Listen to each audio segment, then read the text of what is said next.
ಮಾಧ್ಯಮದಲ್ಲಿ ನೀವು ಮಾತಾಡ್ದಂಗೆ ಒಬ್ಬೊಬ್ರು ಮಾತಾಡ್ತಾರೆ, ಅವ್ರವ್ರ ಸ್ವಾತಂತ್ರ್ಯ, ಅದ್ರ ಬಗ್ಗೆ ನಾವೇನ್ ಹೇಳ್ಬೇಕು? ಏನಾದ್ರೂ ಇವತ್ತು ಪಬ್ಲಿಕ್ ಇಶ್ಯೂಸ್ ಬಗ್ಗೆ ಮಾತಾಡಿ, ರೈತರ ಸಮಸ್ಯೆ ಮಾತಾಡಿ.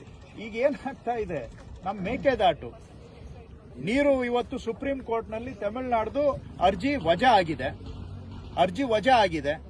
ಕೇಂದ್ರ ಸರ್ಕಾರದವರು ಕೂಡಲೇ ನಮಗೆ ಮೇಕೆದಾಟಿನಲ್ಲಿ ಅಣೆಕಟ್ಟೆ ಕಟ್ಟೋದಕ್ಕೆ ಅವಕಾಶ ಕೊಡಬೇಕು, ಕೊಡ್ತಾ ಇಲ್ಲ. ಹಾಗಾದ್ರೆ ನಿಮ್ಮ ಉದ್ದೇಶ ಏನು? ಆ ಇಶ್ಯೂನ ಮುಚ್ಚಾಕಿ ಕೇಂದ್ರ ಸರ್ಕಾರವನ್ನ ರಕ್ಷಣೆ ಮಾಡೋದು ನಿಮ್ಮ ಉದ್ದೇಶನಾ? ಅದ್ರ ಬಗ್ಗೆ ಯಾಕೆ ಚರ್ಚೆ ಆಗ್ತಾ ಇಲ್ಲ ಇವತ್ತು? ಯಾಕೆ ಕೇಂದ್ರ ಸರ್ಕಾರದವರು ಮೇಕೆದಾಟು ವಿಷಯದಲ್ಲಿ ಕರ್ನಾಟಕಕ್ಕೆ ಅನ್ಯಾಯ ಮಾಡ್ತಾ ಇದ್ದಾರೆ? ಇದ್ರ ಬಗ್ಗೆ ಯಾಕೆ ಚರ್ಚೆ ಆಗ್ತಾ ಇಲ್ಲ? ಮಹದಾಯಿಗೆ ನಾವು ಅಲ್ಲಿ ನೀರನ್ನ ಎತ್ತುವಳಿ ಮಾಡೋದಕ್ಕೆ ಅರ್ಜಿ ಕೊಟ್ಟಿದ್ದು 2019ರಲ್ಲಿ ಅರ್ಜಿ ಕೊಟ್ಟಿದ್ದೇವೆ. 2019 ನ್ಯಾಯಾಲಯದಲ್ಲಿ ತೀರ್ಪು ಬಂದಿದೆ. ಬರೀ ಒಂದು ಎನ್ವೈರನ್ಮೆಂಟಲ್ ಕ್ಲಿಯರೆನ್ಸ್ಗೋಸ್ಕರ ಕೇಂದ್ರ ಸರ್ಕಾರದವರು 2019ರಿಂದ ಇವತ್ತವರೆಗೂ ಪೆಂಡಿಂಗ್ ಇಟ್ಕೊಂಡು ಕರ್ನಾಟಕಕ್ಕೆ ಅನ್ಯಾಯ ಮಾಡ್ತಾ ಇದ್ದಾರೆ. ಇದ್ರ ಬಗ್ಗೆ ಯಾಕೆ ಚರ್ಚೆ ಮಾಡೋದಿಲ್ಲ ಮಾಧ್ಯಮದಲ್ಲಿ? ಇದು ರಾಜ್ಯದ ಅನ್ನದ ವಿಷಯ ಹೌದಾ ಇಲ್ವಾ?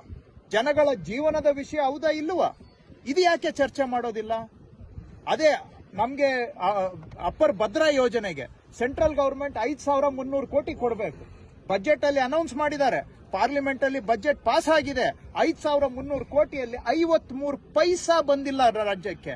ಇದ್ರ ಬಗ್ಗೆ ಯಾಕೆ ಚರ್ಚೆ ಆಗೋದಿಲ್ಲ?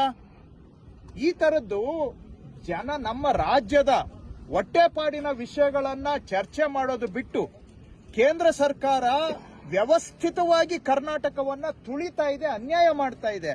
ಇದನ್ನ ಎಲ್ಲೋ ಒಂದು ಕಡೆ ಬಚ್ಚಿಡೋದಕ್ಕೋಸ್ಕರ ಇಶ್ಯೂಗಳನ್ನ ಡೈವರ್ಟ್ ಮಾಡಿ, ಜನಗಳ ಅಟೆನ್ಷನ್ ಅನ್ನ ಡೈವರ್ಟ್ ಮಾಡಿ, ನಿಜವಾದಂತಹ ಹೊಟ್ಟೆಪಾಡಿನ ವಿಷಯಗಳನ್ನ ಅವಾಯ್ಡ್ ಮಾಡೋದಕ್ಕೋಸ್ಕರ ಈ ಚರ್ಚೆಗಳು ಆಗ್ತಾ ಇದೆಯಾ?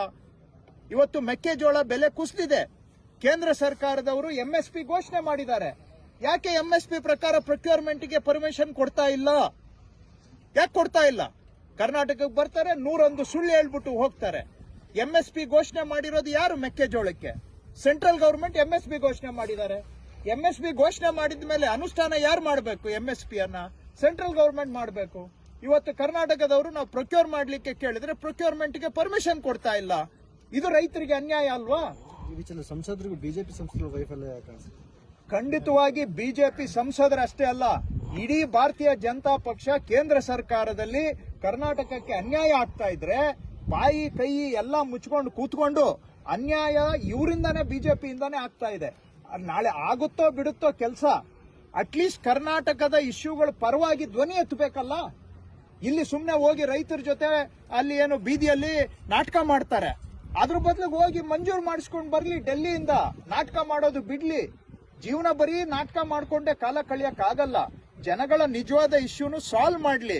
ಅದನ್ನ ಮಾಡೋದ್ ಬಿಟ್ಟು ಇಷ್ಟೆಲ್ಲ ಅನ್ಯಾಯ ಆಗ್ತಾ ಇದ್ರೆ ಈ ವಿಷಯಗಳ ಬಗ್ಗೆನೂ ಚರ್ಚೆ ಮಾಡಿ. ನಿಮ್ಗೆ ಬೇರೆ ವಿಷಯ ಆಸಕ್ತಿ ಇದೆ, ಅದನ್ನ ಚರ್ಚೆ ಮಾಡಿ, ಅದನ್ನ ಬೇಡ ಅಂತ ನಾನು ಹೇಳ್ತಾ ಇಲ್ಲ. ಆದ್ರೆ ಈ ವಿಷಯಗಳು ಯಾಕೆ ಚರ್ಚೆ ಆಗೋದಿಲ್ಲ? ಎಲ್ಲೋ ಒಂದು ಕಡೆ ಇದು ಸಾರ್ವಜನಿಕ ಹಿತದಲ್ಲಿ ಆಗ್ಬೇಕು ಅನ್ನೋದಷ್ಟೇ ನನ್ನ ಸಲಹೆ, ಮನವಿ.